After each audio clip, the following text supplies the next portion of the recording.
भूतगणादिसेवितं कपीतजम्बू फलचारुभक्षणम् उमासुतं शोकविनाशकारकं नमामि विघ्नेश्वरपादपङ्कजम् गङ्गातरङ्गरमणीय जटाकलापं गौरी निरन्तर विभूषित वामभागं नारायणप्रियमनङ्ग मदापहारम् वाराणसीपुरपतिं भज विश्वनाथम्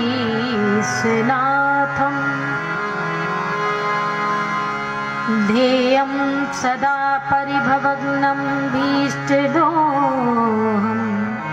तीर्थास्पदं शिवविरञ्चनुतं शरणं प्रत्यार्थ्यं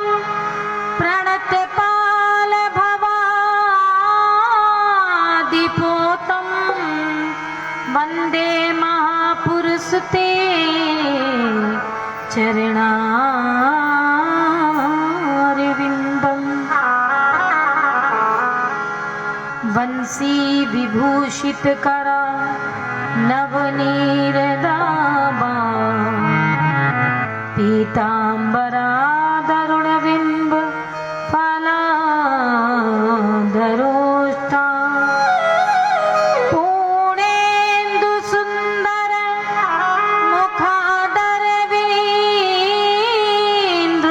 मुखादरवीन्द्रनेत्रात्र कृष्णा परम किमपि न जाना हो प्यारे मोहना मया कमोदिलो तो ना मैं देखूं और को ना तो है देखने दे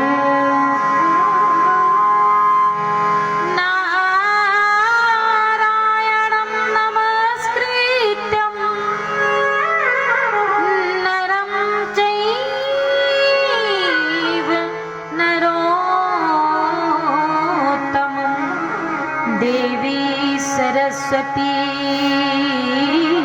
व्यासं ततो जयमुदीरयेत् सीतानाथ समारम्भा वरामानन्दा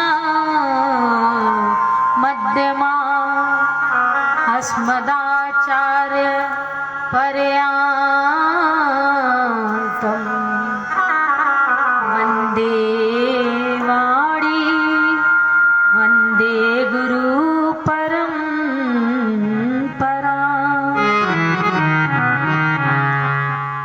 श्री राम को नाम लियो जब ते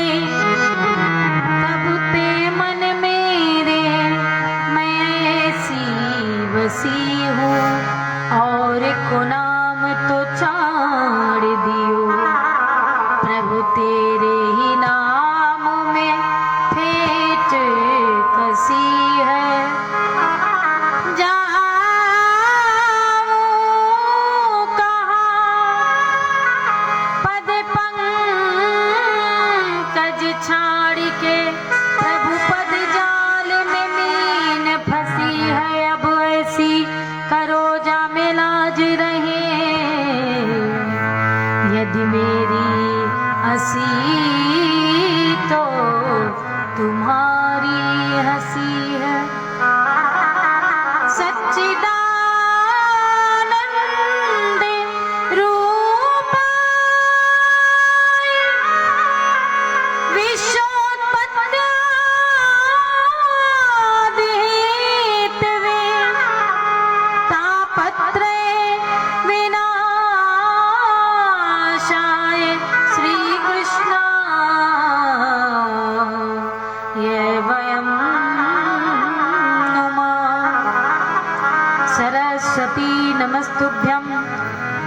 वन्दे कामरूपिणम् कथारम्भं करिष्यामि सिद्धिर्भवतु मे प्रभु। जय जय श्री राधा रमण, जय जय नवला किशोर, जय गोपी चित चोर प्रभु, जय जय माखन चोर, जय जय माखन चोर, जय जय माखन चोर।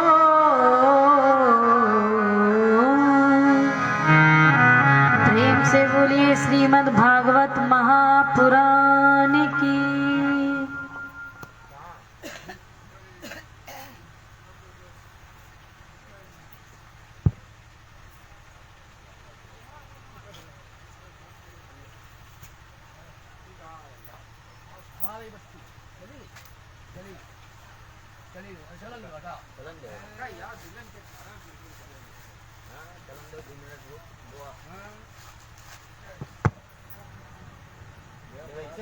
चालू करो तो बत्ती आ या कट मार गई।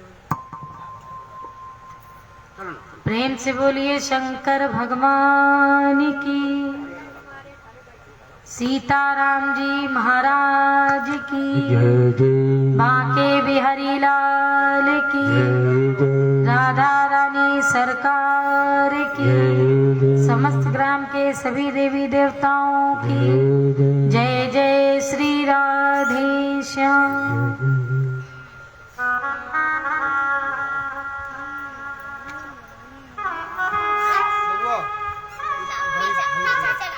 कलिमल निनाद करती हुई भव भाग्या भगवती गंगा के पावन पुलिन पर बैठ करके उत्तर की ओर मुख करके राजा परीक्षित बैठे हुए हैं। श्री सुखदेव जी महाराज राजा परीक्षित जी को अष्टम दिवस का पावन चरित्र श्रवण करा रहे हैं। कल के सुंदर पावन प्रसंग में हम सभी भक्तों ने रास एवं महारास की पावन कथा को श्रवण किया, जिसमें जीव आत्मा और परमात्मा के मिलन की पावन कथा का रसपान हम लोगों ने किया। और जो जीव आत्मा परमात्मा के नाम का चिंतन करते हैं, तो जो जीव को रस प्राप्त होता है वही रस ब्रह्म है। और अगर कथा में रस नहीं मिला तो समझ लेना कि आत्मा को पीने को कुछ नहीं मिला। कानों को तो मिल गया, लेकिन जो हमारी आत्मा को रस प्राप्त होना चाहिए वो रस हम लोगों को नहीं मिला। और जब भगवत कथा का रस हमारे हृदय को प्राप्त हो जाए तो आत्मा ही उस रस को पुष्ट करती है और उसी रस से हमारी आत्मा प्रसन्न होती है। बिना किसी कारण से भगवान को प्राप्त कर लेते हैं। महारास, रास एवं महारास का ये विशेष एक सूत्र है।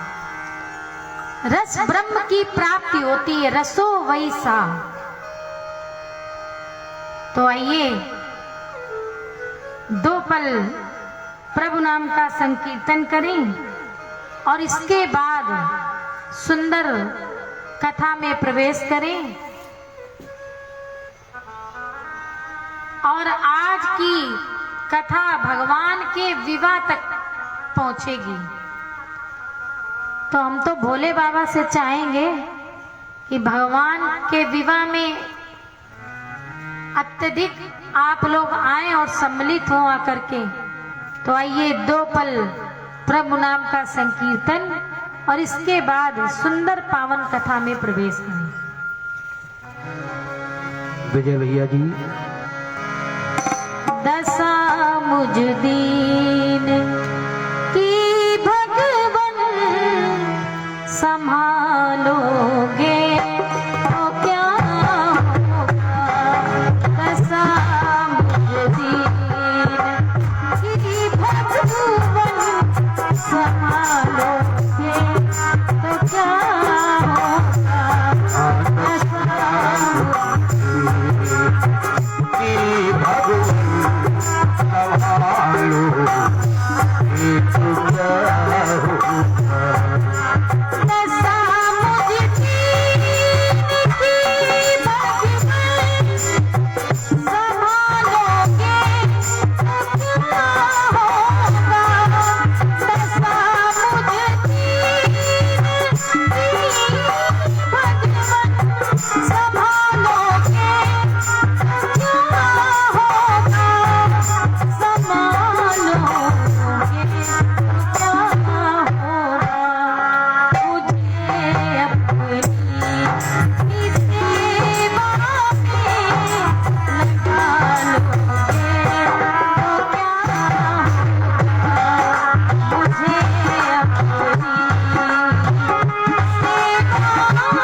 कृष्ण जी महाराज की।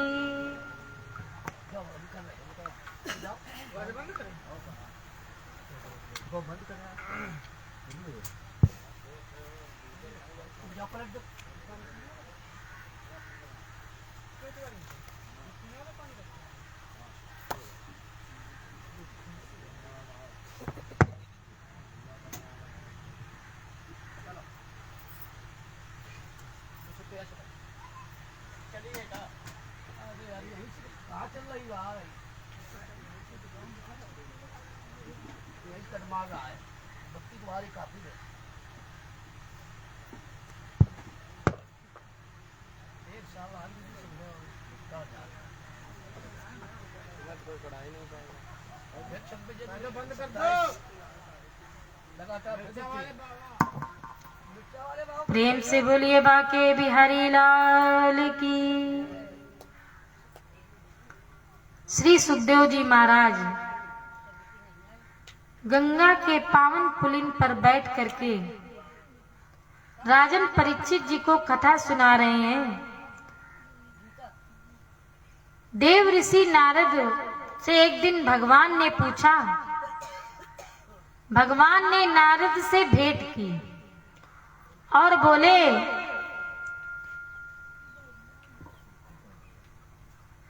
भगवान कहते हैं नारद मैंने सबका तो उद्धार कर दिया, लेकिन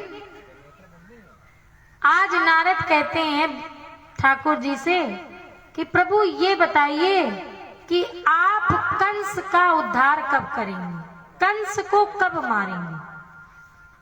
भगवान बोले नारद से कि या तो कंस मेरे पास आए और या हम कंस के पास जाएं, तभी उसका उद्धार संभव है।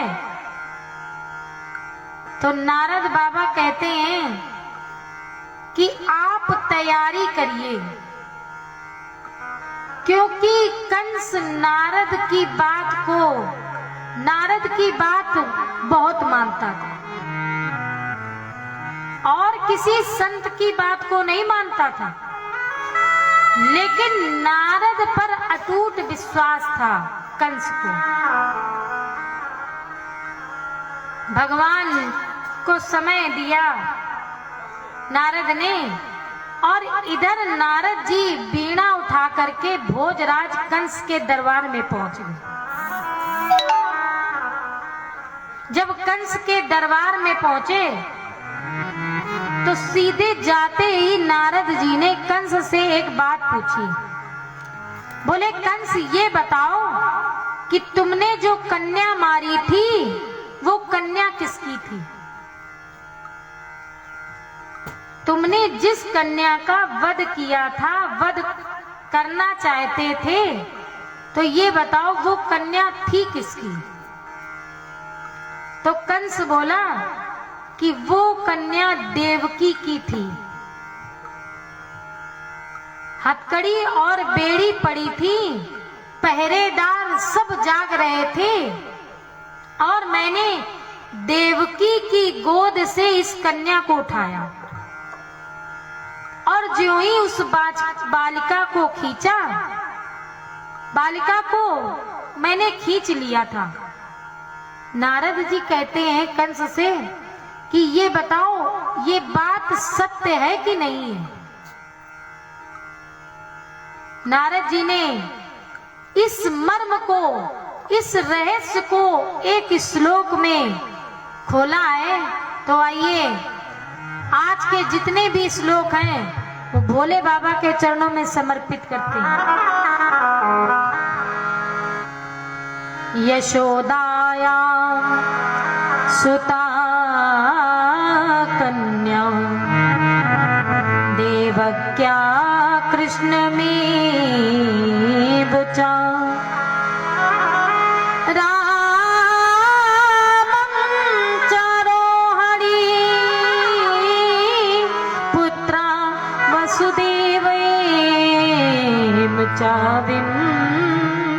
मता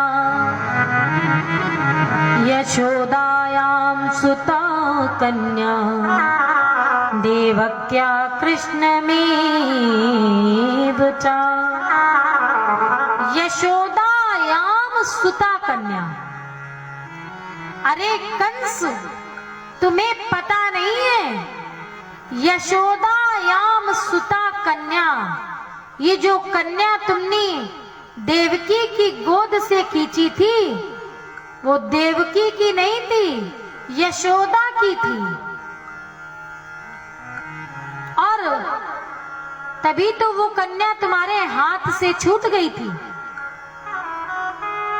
जैसे ही नारद बाबा ने इस रहस्य को खोला तो परीक्षित जी कंस चौंक पड़ा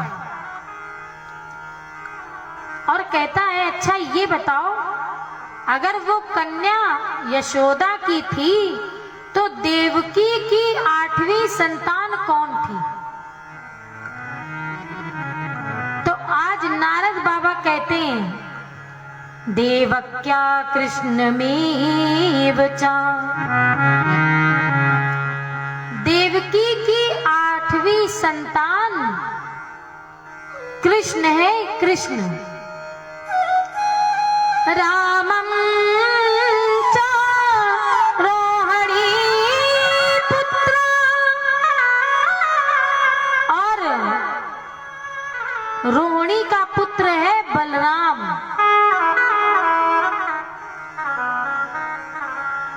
जैसे नारद बाबा ने ये बताया तो कंस पूछता है, ये बात बताओ जरा कि ये संतानें बदली किसने?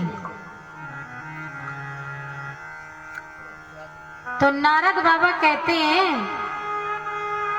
कंस से कि ये संतानें वसुदेव ने बदली। और वसुदेव भी राज दरबार में बैठे थे। कंस ने निकाली तलवार और वसुदेव जी सोचने लगे कि नारद बाबा को बताना था तो जब हम ना होते तब बता देते, आज हमारे ही सामने बता दिया। लेकिन जो ही तलवार निकाली तो देव ऋषि नारद जी ने कंस को समझाया। बोले, वसुदेव, ऐसे संत का रक्त यदि मथुरा में फैल गया तो इस मथुरा का विनाश हो जाएगा, सर्वनाश हो जाएगा। तो जो ही कंस से ऐसा कहा तो कंस ने नारद बाबा के चरण पकड़ लिए और कहता है कि आप बताइए कि कौन सी युक्ति की जाए, कौन सा उपाय किया जाए जो कृष्ण को बुलाया जाए। नारद बाबा कहते हैं कि तुम्हारे यहाँ 7 रंगों का एक धनुष रखा हुआ है और उस धनुष के माध्यम से तुम धनुष यज्ञ का महापर्व मनाओ और उसमें तुम कृष्ण और बलराम को बुलाओ। और जब ये आ जाएं तो नारद बाबा कहते हैं कंस से, तब तुम कर देना इनका गोविंदाय नमो नमः। ज्यों ही कंस को ये उपाय बताया नारद बाबा ने तो कंस को ये उपाय बहुत अच्छा लगा। अब कंस पूछता है नारद बाबा से कि ये बताओ कि हम उनको बुलाएं कैसे, किसको यहाँ से भेजें जो वो उनके साथ चले आए। तो आज नारद बाबा कहते हैं कि तुम्हारे यहाँ जो अक्रूर हैं तुम उनको भेजो और जब अक्रूर को भेजोगे तो कृष्ण और बलराम अपने आप चले आएंगे। अक्रूर का अर्थ जानते हैं? अक्रूर, जिसका हृदय दुष्ट ना हो, जिसका हृदय मुलायम हो, जिसके हृदय में कठोरता ना हो, दुष्टता ना हो, जो स्वच्छ हृदय का, निर्मल हृदय का होता है, भगवान उसी के बुलाने पर तो आते हैं। तभी तो तुलसी बाबा जी ने लिखा है,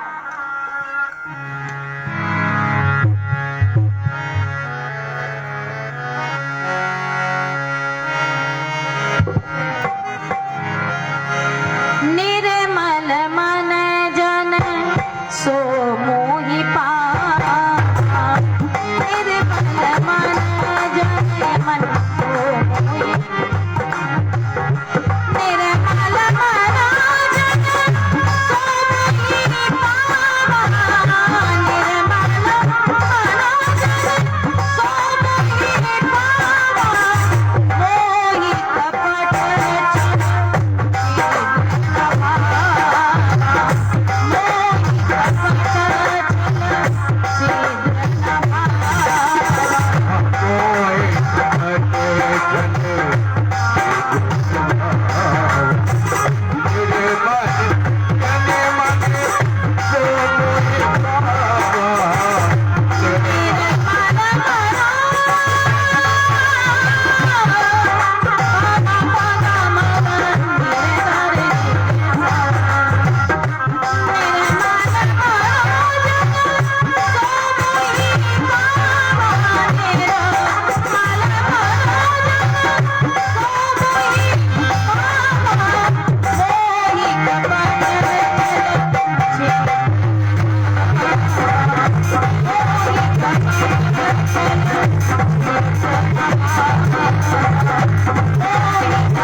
जिसके हृदय में कठोरता नहीं होती है, भगवान उसी के बुलाने पर आते हैं। तो यदि भगवान को बुलाना है तो हमें कैसा बनना चाहिए? सरल और सहज। लेकिन कठिन है ये बात। हम दुष्ट कैसे बने ये तो बहुत जल्दी सीख जाएंगे, लेकिन हम सरल कैसे बने ये बहुत कठिन बात है। प्रेम से बोलिए राधे। जब तक सहन करना नहीं आएगा, समझे? जब तक किसी की बात को सहन करना,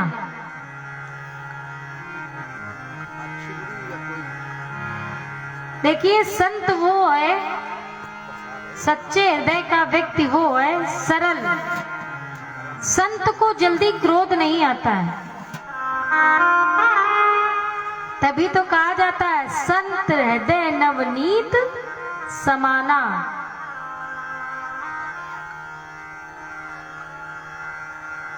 तो जो जितना सहन करता है, कड़वी बातें, क्रोध, जो जितना सहन कर जाता है वो उतना ही बड़ा संत होता है।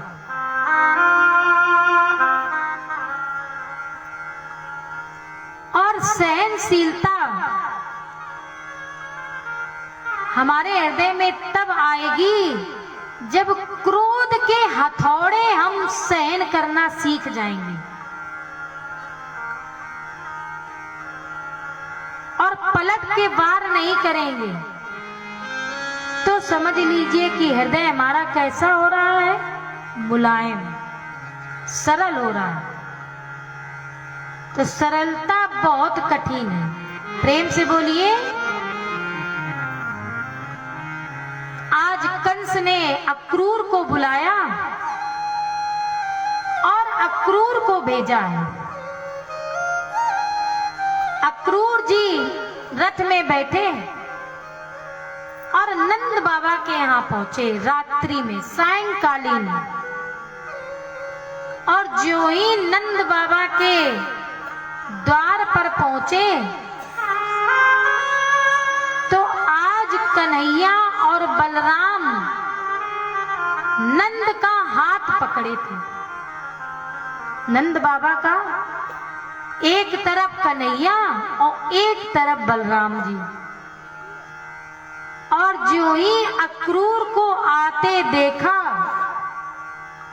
तो नंद का हाथ छोड़ा और अक्रूर का हाथ पकड़ लिया।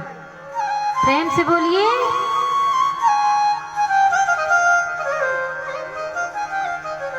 बड़ी सरल बात है कि जब अक्रूर चाचा को देखा, और मनुष्य भी यही करता है, कितना भी अपना मानो, लेकिन जब वो अपने रक्त का कोई भी अंश देख लेता है तो वो अपने को छोड़ देता है और जो अपना होता है उसको पकड़ लेता है। आज नंद बाबा ने नंद बाबा का हाथ छोड़ा और चाचा अक्रूर का हाथ पकड़ लिया। अक्रूर जी को अंदर लेकर के आए। अक्रूर जी ने नंद बाबा को संपूर्ण बात बताई। चाचा अक्रूर ने नंद बाबा को जो संपूर्ण बात बताई तो नंद बाबा के साथ में आज नंद बाबा अक्रूर के साथ में बलराम और कृष्ण को भेजने की तैयारी करने लगे।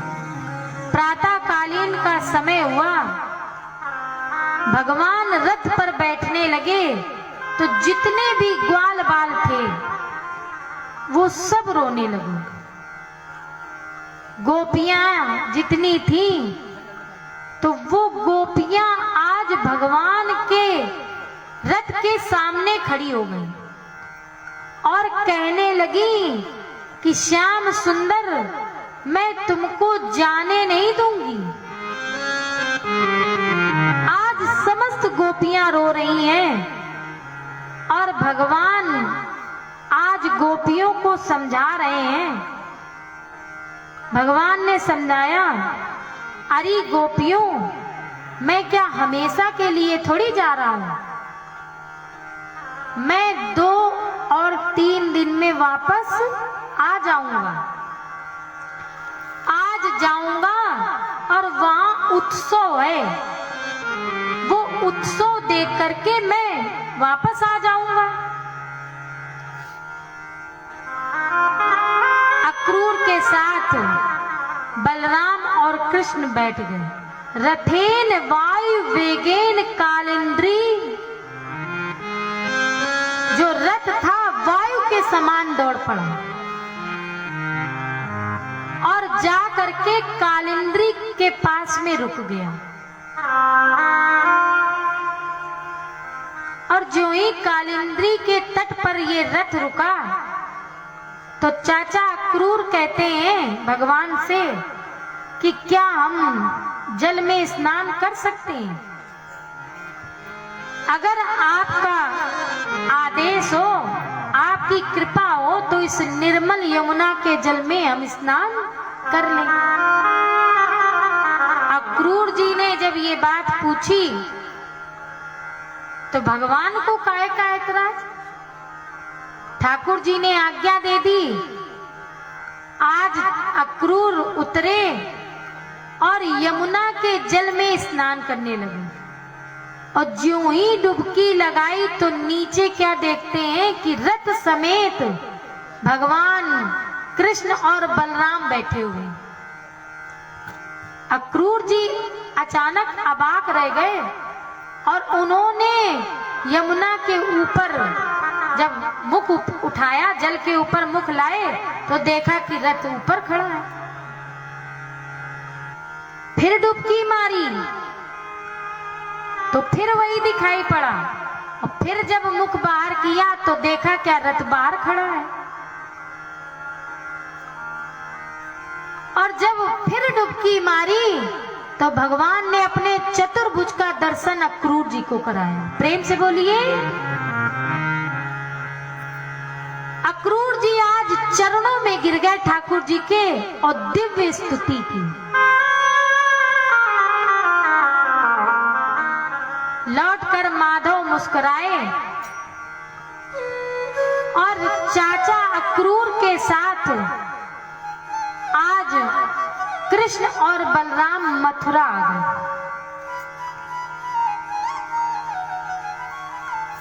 तो आज ये पूछ रहे हैं, आज अक्रूर जी कहते हैं कि प्रभु आपको मेरे साथ मेरे घर चलना पड़ेगा। भगवान बोले आऊंगा, लेकिन पहले मामा जी से मिलने के बाद। हैं? पहले मामा जी से तो मिलने, इसके बाद आऊंगा। आज श्याम सुंदर ने आश्वासन दिया और आश्वासन दे करके भगवान आगे बढ़े। और जो ही आगे बढ़े तो आज मथुरा में शोर मच गया कि अरे भाई पूतना को मारवे वालों आओ है? कोई कह रहा है अरे गोवर्धन उठावे वालों छोरा आएगा है। धाये धाम काम सब त्यागे। जब भगवान आ जाते हैं तो काम सब छोड़ देने चाहिए, लेकिन हम लोग क्या करते हैं? हम लोग करते हैं उल्टा। हम लोग कहते हैं भगवान, जैसे आरती सबके यहाँ मंदिर है और सब लोग पूजा करते होंगे भगवान की, तो कहीं कहीं तो हमने देखा है कि ठाकुर जी 10 बजे तक बैठे रहते हैं बेचारे। बोले कि पहले खाना बना लें, इसके बाद भगवान का स्नान पूजन करेंगे आराम से बैठ के। तो पहले क्या करते हैं? काम। कलयुग में उल्टा हो गया। जहां काम था राम नहीं, और जहां राम नहीं काम। और अब यही है कि नहीं? पहले काम और बाद में अगर हमें कुछ समय मिला तो राम, अन्यथा बैठे रहो राम जी। प्रेम से बोलिए। और यही हो भी रहा है। आज सब अपने अपने घरों से निकल करके जिस गली से ठाकुर जी निकल रहे हैं, उसी गली से फूलों की बरसात होने लगी। अब ग्वाल बाल सब साथ में आए थे तो कन्हैया से कहते हैं, कन्हैया हम आए हैं तो साथ, और ये बता कि तेरे ऊपर फूलों की वर्षा हो रही है, का चक्कर है?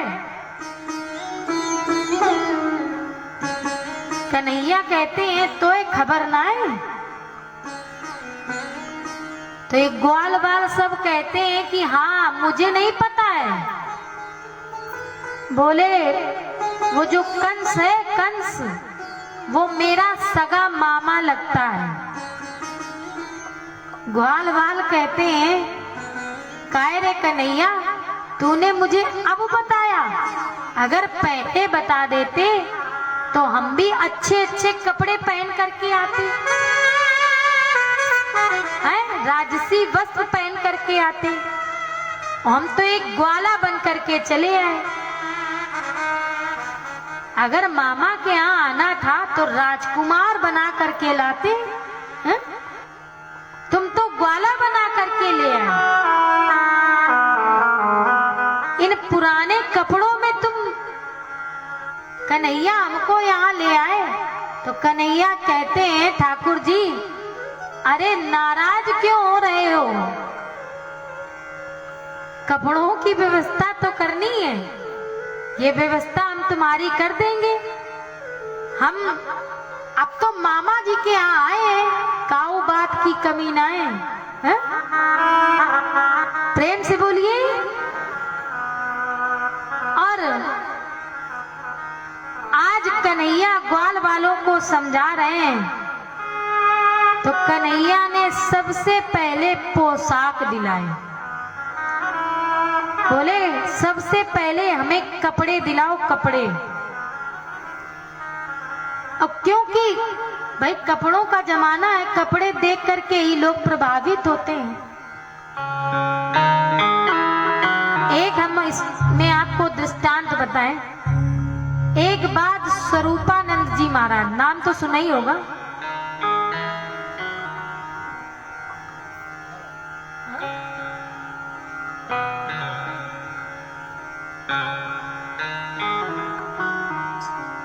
स्वामी विवेकानंद जी महाराज। स्वरूपानंद जी तो गुरु जी हैं। स्वामी विवेकानंद जी महाराज पढ़ने में बहुत विद्वान थे, कुशल थे। तो इन्हें एक बार अमेरिका बुलाया।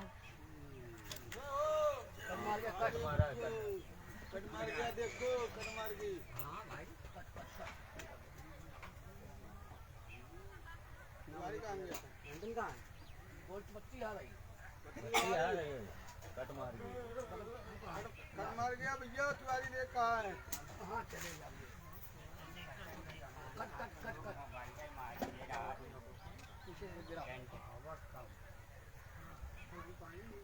कर लिया अपना।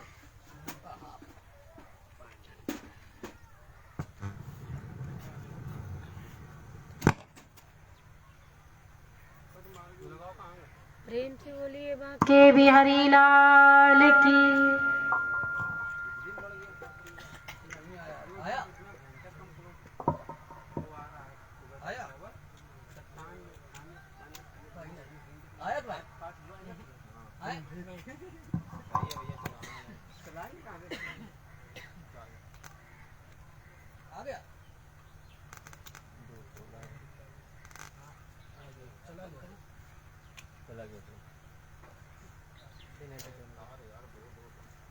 एक प्लग नहीं लगवा था कमा देता है। मच्छी को छोटी मिलती बड़ी मिलती मच्छी छोटी बड़ी क्या मतलब प्लग लगाओ, 10 मीटर तार लगाओ, चाहे मतलब छोटा मिले चाहे बड़ा मिले। बोर लपेटो आता नहीं चढ़ाओ यार काम। प्रेम से बोलिए बाके बिहारी लाल की। परीक्षित जी कथा कहाँ चल रही थी? हम तो ये जनरेटर की वजह से सब भूल जाते हैं।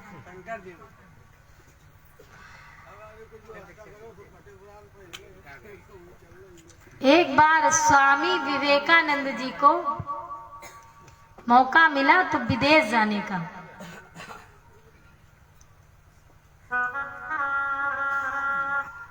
तो स्वामी विवेकानंद जी ने कपड़ों पर कुछ ध्यान नहीं दिया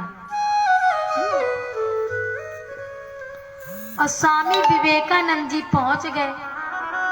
कपड़े कुछ गंदे पहने थे और स्वामी विवेकानंद जी पहुंच गए। जब पहुंच गए तो किसी ने भी सम्मान नहीं किया। एक उत्सव था, उत्सव में पहुंचे तो किसी ने देखा तक नहीं स्वामी विवेकानंद की ओर। विवेकानंद जी फिर घर गए वापस, बढ़िया कोट पैंट टाई लगा करके आए और जब आए तो सबने उनका स्वागत किया। और जब नाश्ता पानी कराने लगे तो विवेकानंद जी ने वो नाश्ता अपने कपड़ों को खिलाना प्रारंभ कर दिया। बोले ऐसा क्यों कर रहे हैं? बोले अभी 10-15 मिनट पहले हम आए थे, तब तुम लोगों ने हमें पहचाना नहीं, और जब हम कपड़े बदल करके आए कोट पैंट टाई पहन करके, तो अब सब लोग पहचान रहे हो। तो हमारा महत्व नहीं है, कपड़ों का विशेष महत्व है। इसलिए जो ये नाश्ता पानी है ये कपड़ों को खिला रहे हैं। प्रेम से बोलिए।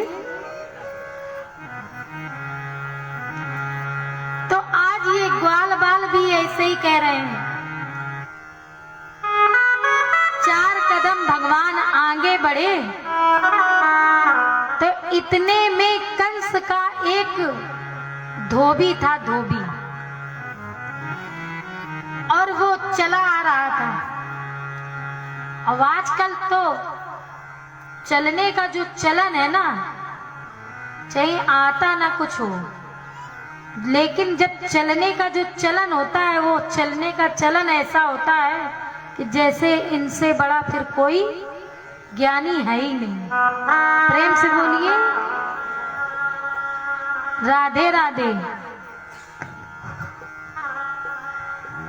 आजकल बोलने का तरीका, जरा सा पद बढ़ जाए तो बोलने का सलीका बदल जाता है। अब ये कंस का धोबी था। नहीं होते हैं जैसे विधायक के साथ में जो रहते हैं, तो विधायक जी का इतना पावर नहीं होता है, लेकिन जो उनके साथ में रहते हैं उनका पावर ज्यादा होता है। उसी प्रकार से आज ये रजत बड़ा अकड़ करके चल रहा था और सिर पर इसने पोटली रखी थी। तो आज कन्हैया ने कहा कि अरे रजत, तुम कहां जा रहे हो? तो ये अकड़ करके बोला। अब बोले, प्रभु पूछने लगे कि तुम कौन हो? तो उसने बताया कि मैं कंस का सेवक हूं, मैं उनके वस्त्रों को धोता हूं। भगवान समझ गए इसकी चाल देख करके और इसके वचन सुन करके कि इसके पास अकड़ बहुत है। तो आज कन्हैया कहते हैं कि तुम्हें पता है जो तुम्हारे राजा जी हैं, जिनके तुम कपड़े धोते हो, वो हमारे मामा हैं, मामा। भगवान ने जब ऐसा कहा तो ये रजत कहता है, मान न मैं तेरा मेहमान, ना हम तुम्हें जानते हैं न पहचानते हैं। ऐसे तो जाने कितने लोग कहते हैं। भगवान कहते हैं, मेरा नाम जानते हो क्या है? मेरा नाम है कृष्ण, और ये मेरे दाऊ भैया हैं, बाकी ये सब मेरे सखा हैं। संपूर्ण बात बताई कि वो मेरे मामा हैं। तो आज ये रजत कहता है कि चलो जाओ मामा जी से मिलो जा करके, वो ही तुम्हें तुम्हारी तैयारी करवाएंगे। तो भगवान कहते हैं कि हम तो उनसे मिलने के लिए इतनी दूर से आए हैं। आज भगवान बोले, ये जो पोटरी में तुमने वस्त्र रखे हैं, ये पोटरी हमें दे दो। जब रजत ने पोटरी नहीं दी तो भगवान ने जबरदस्ती पोटरी ले ली और उस रजत का भी उद्धार किया। अब जब पोटरी खोली तो बढ़िया बढ़िया वस्त्र, खूब सुंदर सुंदर वस्त्र दिखाई पड़े, लेकिन जो भी ग्वाला पहने, कोई हाथ से ढीला, कोई कमर से ढीला। अब भगवान विचार करने लगे कि इनको ठीक कहां से कराएं। तो भगवान आगे बढ़े तो एक दर्जी मिला। उसने भगवान के कपड़ों को ठीक किया और भगवान ने सुंदर सुंदर वस्त्रों को पहना।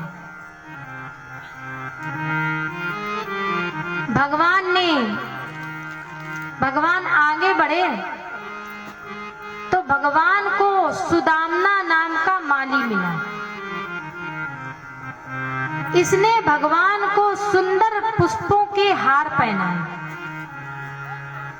ठाकुर जी कुछ आगे बढ़े तो 3 जगह से टेढ़ी कुब्जा मिली, और जब ये कुब्जा मिली तो भगवान पूछते हैं कि तुम कौन हो? तो ये बताती है कि मैं कंस की दासी हूं, दासी, और मेरा काम है चंदन लगाने का। दास्यास अहम सुंदर कंस सम्मता, मैं कंस की सुंदर दासी हूं, और अनुलेप कर्म भी, और मेरा कर्म है कंस को चंदन लगाने का, और मैं विजयी चंदन लगाती हूं। आज ये बता रही है कि जब कंस मेरा चंदन लगा लेता है तो फिर कंस हारता नहीं है, उसको कोई हरा नहीं सकता है। भगवान बोले कि अगर तुम्हारा ये विजयी चंदन इतना अच्छा है तो दासी ऐसा करो, ये चंदन मेरे भी लगा दो। तो इसने पूरा चंदन, भगवान को पीला चंदन लगाया और बलराम जी को केसरिया रंग का चंदन लगाया, और जितने ग्वाल बाल थे सबने थापक थुआ चंदन लगाया।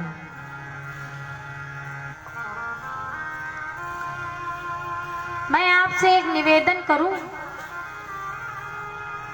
कि जो भी हम लोग कर्म करें वो कर्म हमें किसको समर्पित कर देने चाहिए? किसको समर्पित कर देने चाहिए? भगवान को। जितने भी हमारे सत्कर्म के फल हैं वो सब ठाकुर जी के चरणों में समर्पित कर देने चाहिए। प्रेम से बोलिए। अब कुब्जा बोली, कुब्जा को भगवान ने सोचा किसने चंदन लगाया है और हमने इसको कुछ दिया नहीं है, तो भगवान ने इसका पंजा अपने पांव से दबाया और एक हल्का सा ठोड़ी में झटका लगाया तो ये 3 जगह से टेढ़ी कुब्जा कैसी बन गई? सुंदर बन गई। तो एक बात और बता दें कि अगर धन के मद में टेढ़े हो, सुंदरता के मद में टेढ़े हो, या किसी अभिमान के मद में टेढ़े हो, तो बड़े बड़े टेढ़े भगवान का एक झटका लगता है और सीधे हो जाते हैं। प्रेम से बोलिए। तो कितना भी टेढ़ा चले आप, लेकिन भगवान के एक झटके से डरें। इसलिए जो टेढ़े चलते हो, टेढ़ी बात करते हो, बड़ा टेढ़ापन हो, धन का टेढ़ापन हो, कि सीधे मुंह बात ही नहीं करते हैं, बोले बहुत मद है उनको, धन का टेढ़े हैं इतने कि सामने भी आ जाएंगे, हैं छोटे लेकिन पांव नहीं छूते हैं? तो भैया एक बात बताए दे रहे हैं, कितना भी टेढ़ा चलोगे लेकिन यदि ठाकुर जी का एक झटका लगा तो बड़े बड़े टेढ़े अपने आप सीधे हो जाते हैं। प्रेम से बोलिए। आज ये कुब्जा जब सुंदर हो गई तो ये कहती है भगवान से कि ये बताओ कि ये सुंदरता तुमने हमें किसके लिए दे दी? ये सुंदरता जो हमें मिली है इसका हम क्या करें? आज कहती है श्याम सुंदर आपको हमसे विवाह करना पड़ेगा। भगवान बोले कि कुब्जा कंस का वध कर ले, फिर मैं तुम्हारे पास आऊंगा। भगवान आगे बढ़े, पुरवासियों से मिले, यज्ञशाला का स्थान पूछा। कृष्ण और बलराम गए तो करेन बामेन, अपने बाएं हाथ से भगवान ने धनुष उठाया और सबके सामने इसकी डोरी खींची, और डोरी खींच करके प्रत्यंचा को जो ही डोरी खींची, इतनी डोरी खींची कि ये धनुष बीच से टूट गया। दिशाएं शब्दोमान हो गईं, और भोजराज कंस के कानों में जब ये आवाज पड़ी, शब्द सुनाई पड़ा, तो ये सिंहासन पर बैठा था और सिंहासन से ही लड़खड़ा गया। सिंहासन से लड़खड़ा करके ये कंस नीचे गिर पड़ा। अब तो रात्रि भर कंस को नींद नहीं आई। रात्रि में इसने बुरे बुरे स्वप्न देखे। प्रातःकाल सूर्योदय के पहले ही इसने अखाड़े में नक्कारा बजवा दिया।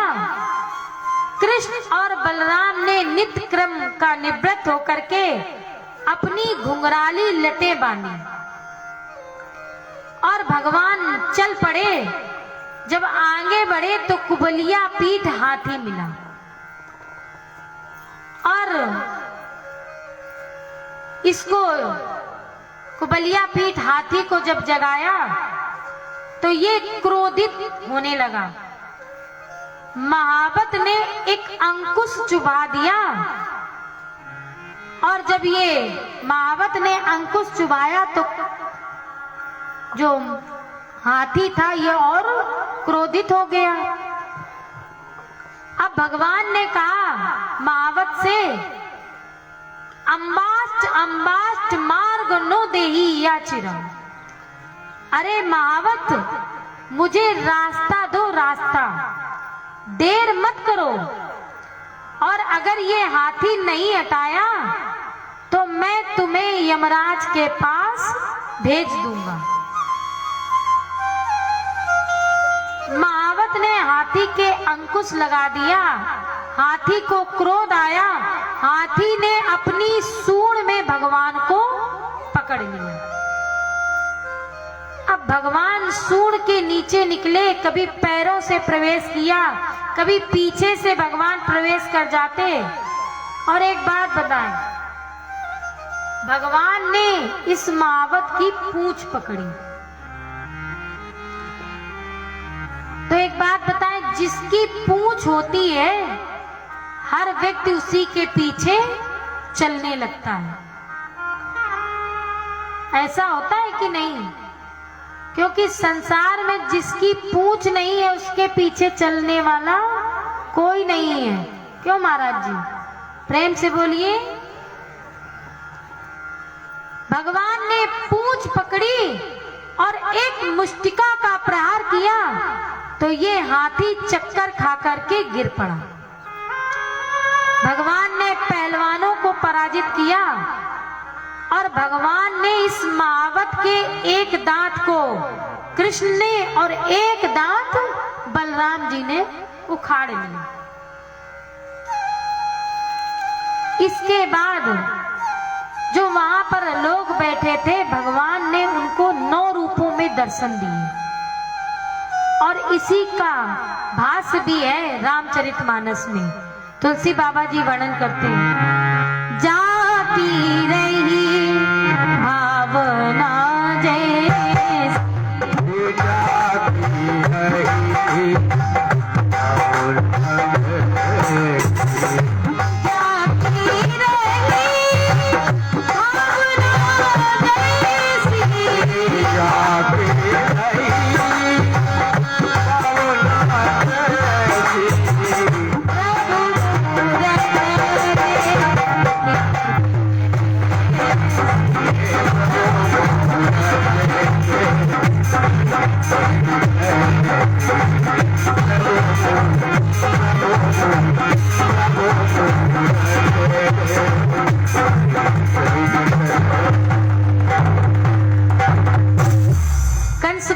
गाने लगा, वसुदेव को पकड़ लो, उग्रसेन को मार दो और बालकों को बंदी बना लो, क्योंकि कंस की मृत्यु आ गई थी। भोजराज कंस जहां बैठा था, भगवान वहीं ऊंचे मंच पर चढ़ गए और भगवान ने बाज की तरह उछल करके भोजराज कंस के क्या पकड़े हैं? बाल। और जब देवकी को लेकर के जा रहा था, आकाशवाणी हुई थी, तो भोजराज कंस ने देवकी के क्या पकड़े थे? बाल। तो तुलसी बाबा जी लिखते हैं, जो जैसे करे सो तैसे फल चाहे,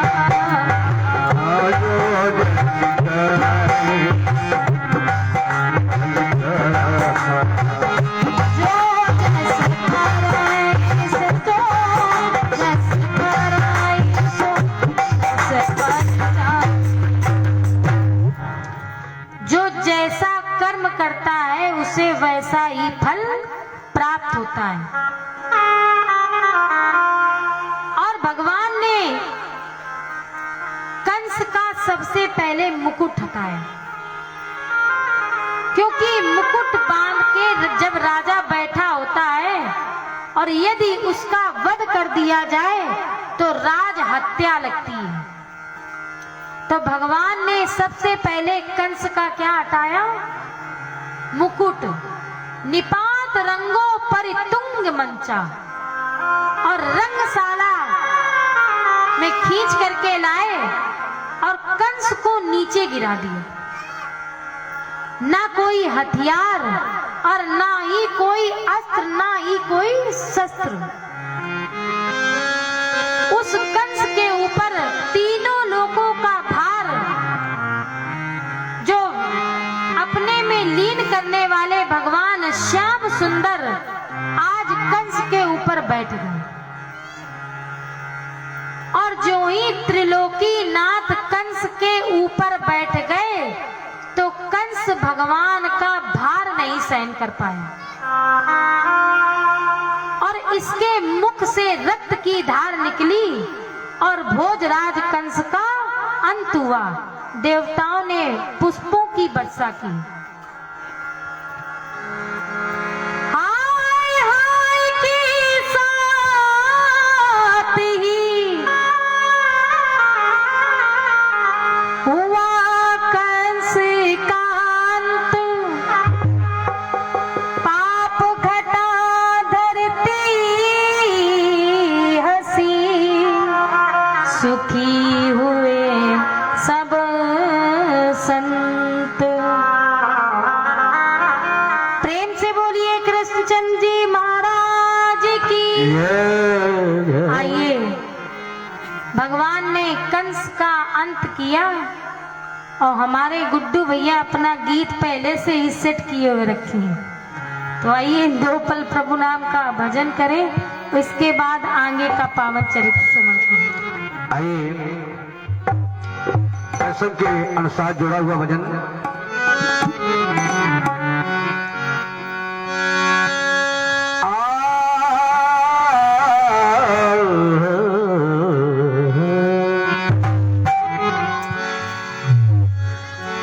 किसी के हाथ में सोने की घड़ी होती है, किसी के हाथ में सोने की घड़ी होती है और किसी की लाश बेकफन पड़ी होती है। तो जिंदगी के सफर में चलना संभल कर, जिंदगी के सफर में चलना संभल कर, क्या पता किस मोड़ पे मौत खड़ी होती है।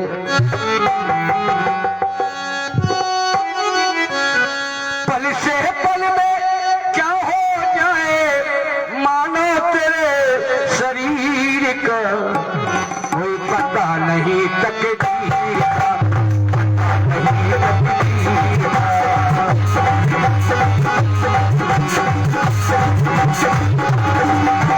पल से पल में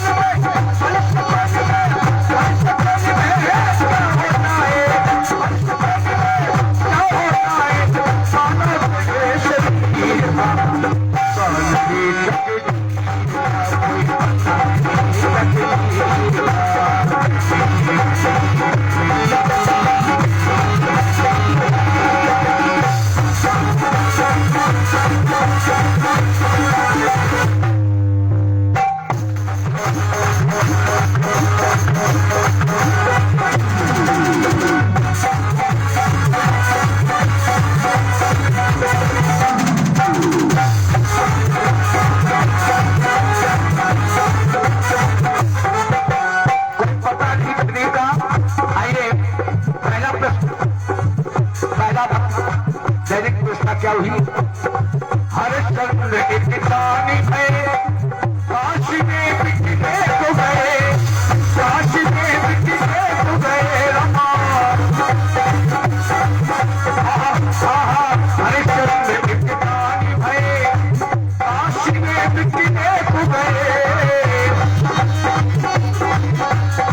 एक दिन उनको मरकज देखा, एक दिन उनको मरकज देखा, खड़ा उठाए का कोई पता नहीं तकदीर का, कोई पता नहीं तकदीर का। फलसफन में क्या हो जाए, माना तेरे तकदीर का, नहीं तकदीर का, कोई पता नहीं तकदीर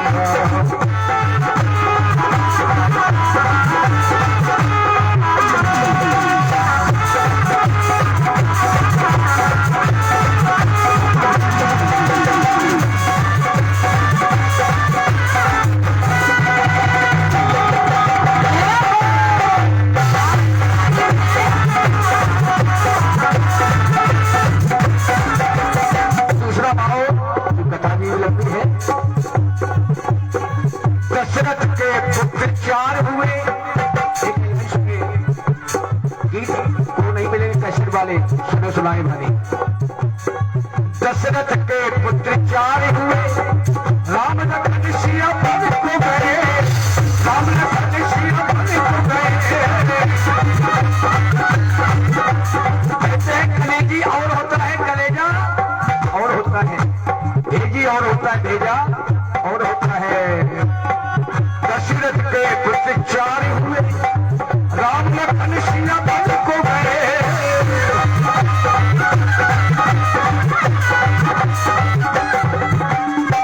पल पल उनको फिर से देखा, पल पल उनको फिर से देखा, बाना धरे पति का। वो श्री रामचंद्र की बात अच्छी हो, हाथ घट को उठा के तालियां जरूर बजाए हमारे कन्हैया जी के लिए। कोई पता नहीं तकदीर का, पता नहीं तकदीर का। मन से पल में क्या हो जाए, मन से पल में क्या हो जाए, मानो तेरे शरीर का, पता नहीं तकदीर का, पता नहीं।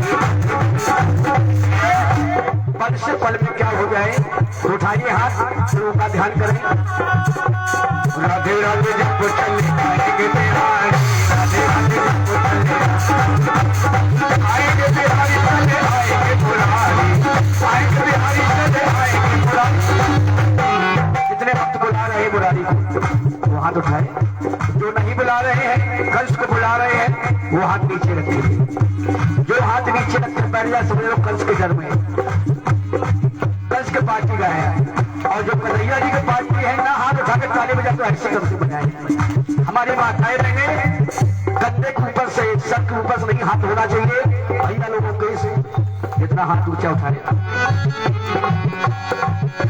और राधे राधे जब चले आएंगे बिहार, राधे राधे जब चले आएंगे बिहार, आएंगे बिहार, आएंगे आएंगे आएंगे बिहार, चले आएंगे मुरारी। राम राम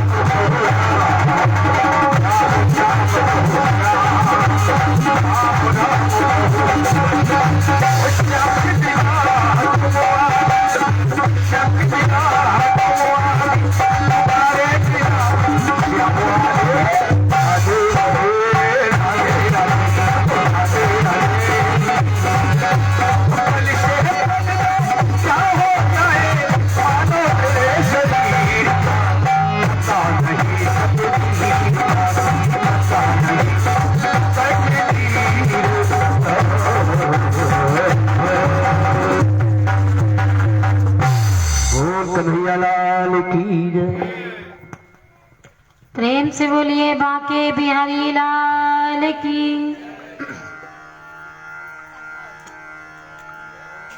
कंस को समाप्त करने के बाद भगवान आगे बढ़े और कारागार गए। अपनी मां देवकी और वसुदेव को मुक्त कराया। इसके बाद उग्रसेन को भी बंधन से मुक्त कराया। भगवान ने मथुरा का राजा बनाया उग्रसेन को, और स्वयं राज्य नहीं किया।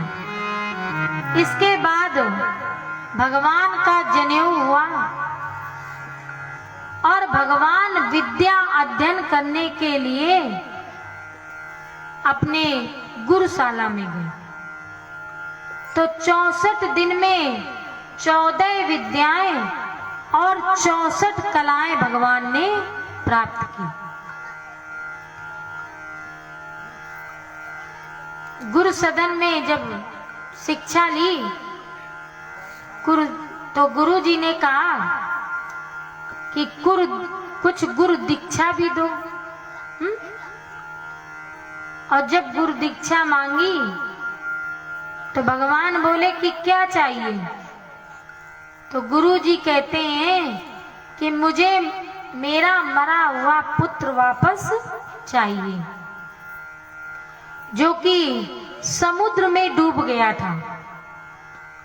आज दोनों भाई कृष्ण और बलराम गए, समुद्र भगवान की जाकर के पूजा की, अर्चना की, और कहा कि यदि तुम्हारे जल में हमारे गुरु जी का मरा हुआ पुत्र हो तो वो वापस कर दो। तो समुद्र ने मना किया, लेकिन इसके जल में एक दैत्य था और उसका पता परीक्षित जी भगवान को चल गया था। उसका नाम था शंकासुर। भगवान ने जल में जाकर के और शंकासुर का वध किया, लेकिन गुरु जी का पुत्र नहीं मिला। 5 जन नाम का एक शंख मिला। उस शंख को लेकर के आज भगवान यमराज के यमलोक में पहुंच गए, और बाहर से ही भगवान ने वो शंख बजाना प्रारंभ कर दिया। शंख बजाया, और ज्यों ही ठाकुर जी ने शंख बजाया तो जितनी मृत आत्माएं थी वो सब जीवित होने लगी। यमराज सोचने लगे कि कौन आ गया। निकल करके बाहर आए और देखा कि सामने ठाकुर जी खड़े हैं। हाथ जोड़ करके प्रणाम किया, और आज यमराज कहते हैं कि प्रभु आपको यहाँ आने की आवश्यकता नहीं थी, आपका तो नाम ही पर्याप्त है। आपके नाम से यमदूत डरते हैं। आप तो साक्षात भगवान हैं। एक बार यदि आदेश कर देते तो मैं आपके गुरु पुत्र को स्वयं लेकर के आ जाता। भगवान ने कहा कि मेरे गुरु जी का जो पुत्र है उसको मुक्त करो। आज गुरु पुत्र को लिया और गुरु पुत्र को लेकर के आए, और गुरु जी को गुरु पुत्र वो दक्षिणा में दिया। गुरु जी ने खूब आशीर्वाद दिया और कहा, बेटा तुमने गुरु दक्षिणा ऐसी दी है जो आज तक इन तीनों लोकों में कोई भी शिष्य अपने गुरु को नहीं दे सकता। प्रेम से बोलिए राधे राधे। इसके बाद सुंदर उद्धव गोपी का संवाद आता है। एक बार जरासंध ने 18 बार आक्रमण किया, और जब 18 बार आक्रमण किया तो ये जीत नहीं पाया।